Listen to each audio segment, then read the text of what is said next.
আমি একটা সহজ মনে সহজ প্রশ্ন করব। অবশ্যই করবেন। কেন্দ্রের আমরা কৃষণ সম্মান নিধি শুনি, আমরা যদি আয়ুষ্মান ভারত শুনি, প্রতিটা প্রকল্পে আপনারা না কুচু করে বলেন যে কেন্দ্রের প্রকল্প এখানে চলবে না। কেন্দ্র একটা রেলের প্রজেক্ট চালাচ্ছে, মেট্রোতে জমি দিচ্ছেন না, ট্রাফিক নিয়ন্ত্রণ 7 দিনের জন্য বলেছে, 1 মাসের জন্য নয়, 7 দিন নিয়ন্ত্রণ করতে বলেছে, কাজটা কমপ্লিট করে দেবে বলেছে। 7 দিনের ট্রাফিক নিয়ন্ত্রণ করতে আপনার এত বিচ্যুতি পাটার মতো ঝাল লাগছে কেন? আপনার কথা শেষ হয়ে গেছে, আপনাকে নির্দিষ্ট হোয়াটসঅ্যাপ ইউনিভার্সিটি থেকে লিখে তথ্য লিখে পাঠিয়েছে। এটা আমি কালকে আপনাকে বলেছিলাম, কেন কপি পেস্ট করছেন?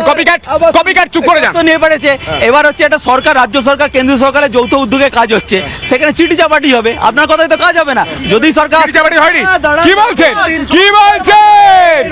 আরে ধরা পড়ে গেছে, মুখোশ খুলে গেছে, চিঠি চাপাটি হয়েছে, কোর্টে কেস গেছে, আর মমতা বন্দ্যোপাধ্যায় এই মুহূর্তে দেখছেন যে যদি মেট্রোটা কমপ্লিট হয়ে যায় 26-এর বিধানসভা ভোটের আগে, যদি ভোট ব্যাংক ঘুরে যায়, যদি আমার ভোট কমে যায়, এই কথাগুলো কি ভাবছেন?